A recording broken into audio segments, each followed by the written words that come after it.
सबको जय यीशु की। प्रभु यीशु क्रिस्त में प्यारे भाइयों बहनों, नवजीवन का संदेश इस शीर्षक के अंतर्गत प्रतिदिन का ईश्वर का जीवंत वचनों को सुनने के लिए, समझने के लिए, उन वचनों को ग्रहण करने के लिए और उन वचनों के अनुसार जीवन बिताने की शक्ति, सामर्थ्य, कृपा, अनुग्रह मांगते हुए एक सुंदर आदर्श क्रिस्तीय जीवन बिताने की विशेष कृपा मांगने के लिए मैं आप सभी लोगों का हार्दिक स्वागत करता हूं।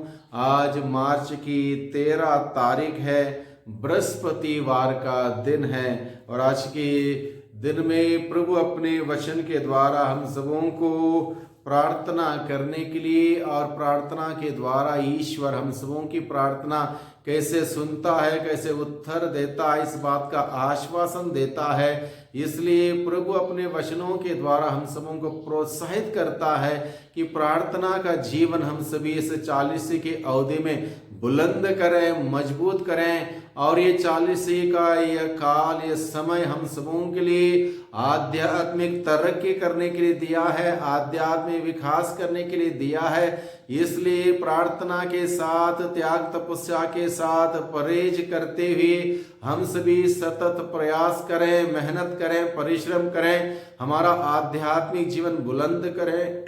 इसलिए प्रभु हम सबों को आज के दिन में अपने वचनों के द्वारा निमंत्रण देता है, बुलाता है। संत मत्ती के द्वारा रचित सुसमाचार अध्याय 7 पद संख्या 7 से 12 का प्रसंग है। इस प्रसंग में प्रभु का वचन इस प्रकार से कहता है, मांगो और तुम्हें दिया जाएगा। एक एश्योरेंस दिया गया है, एक प्रतिज्ञा की गई, जो मांगता है उसको दिया जाता है। और ईश्वर से मांगने के लिए हम सबों को अधिकार दिया है, क्योंकि हम सभी उस ईश्वर के संतान हैं, उसके बच्चे हैं और बच्चों को अपने पिता से संबंध रखते हुए मांगने का पूरा अधिकार है। इसलिए प्रभु यीशु मसीह कहता है, मांगो और तुम्हें दिया जाएगा। एक प्रतिज्ञा, एक वादा कि हम सबों को दिया जाएगा। जो मांगता है उसको दिया जाता है।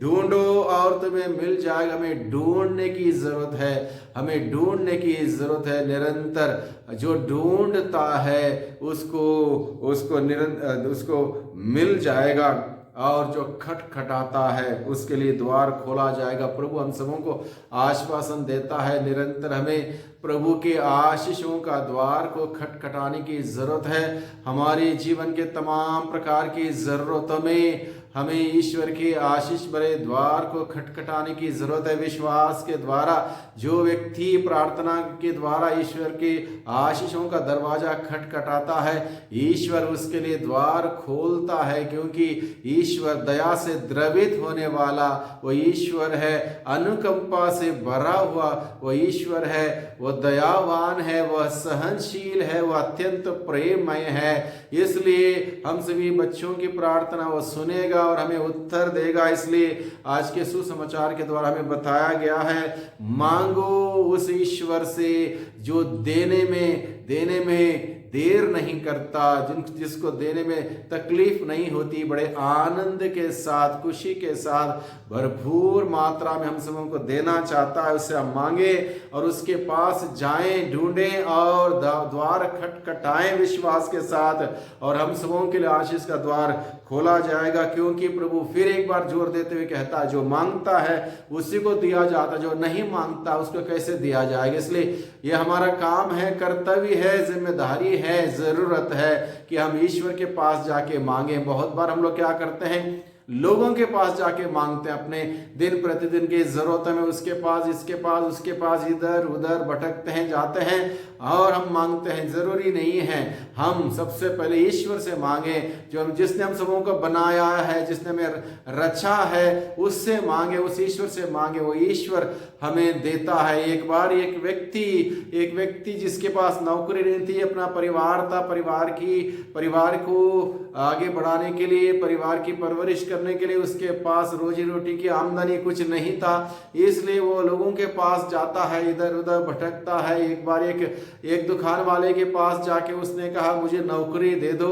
दुकान वाले ने कहा कि आप किसको मानते हो? उसने कहा मैं प्रभु यीशु को मानता हूँ। तो उसने कहा आप प्रभु यीशु के पास जाके मांगिए और प्रभु आपको देगा। उसकी बात सुन के वो मंदिर आया, प्रभु के पास आया, उसने प्रार्थना की, रोते हुए गिड़गिड़ाते हुए अपना निवेदन प्रभु के सम्मुख रखा, सच्चा पश्चाताप के साथ प्रभु से उसने विनती की और दया की भीख मांगी और कुछ ही समय के बाद उसको एक सुंदर सुंदर नौकरी मिल गई और बहुत अच्छी तरह से उसने अपने परिवार को आगे बढ़ाया। यानी कि हम जब ईश्वर के पास जाके मांगते, ईश्वर बेहतरीन इंतजाम हम सबों के लिए करता है। इसलिए आज के दिन में प्रभु बताता है जो मांगता है उसको दिया जाता है, जो ढूंढता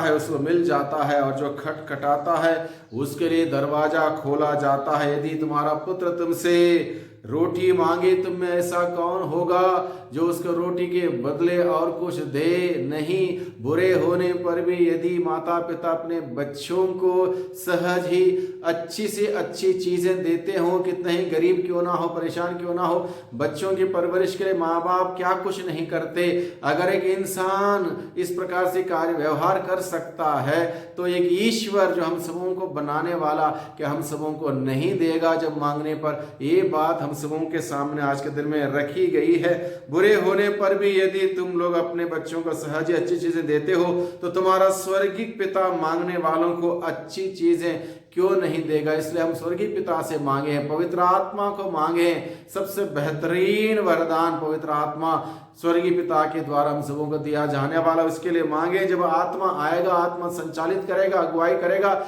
मार्गदर्शन करेगा, हमें सिखाएगा कैसे जीना है, कैसे क्या करना है, सब कुछ समझा देगा। इसलिए पवित्र आत्मा की मांग करें। दूसरों से, प्रभु का वचन कहता है, दूसरों से अपने प्रति जैसा व्यवहार चाहते हो तुम भी उनके प्रति वैसा ही किया करो। यानी कि एक सुंदर सुंदर बात प्रभु आज के सुसमाचार के आखिरी भाग में हम सबों के सम्मुख रखता है। दूसरों से अपने प्रति जैसा व्यवहार चाहते हो तुम भी उनके प्रति वैसा ही किया करो। हम में से हर कोई व्यक्ति चाहता है कि दूसरे लोग मुझे समझें, दूसरे लोग मुझसे प्यार करें, दूसरे लोग मेरी मदद करें, मेरी सहायता करें, मेरे साथ खड़े हो जाएं, मेरी जरूरतों में मेरी मदद करें और मेरी तारीफ करें, मुझे शाबाशी दें। हर प्रकार से दूसरों से हम लोग अच्छी से अच्छी चीजें चाहते हैं। उसी प्रकार से अगर ऐसे चाहते हैं तो हम भी दूसरों को साथ वैसा ही व्यवहार करें। दूसरों से अपने प्रति जैसा व्यवहार तुम चाहते हो वही व्यवहार तुम दूसरों के साथ किया करो। ऐसा करने पर हम दूसरों को प्यार देंगे, दूसरों से प्यार मिलेगा और इस प्रकार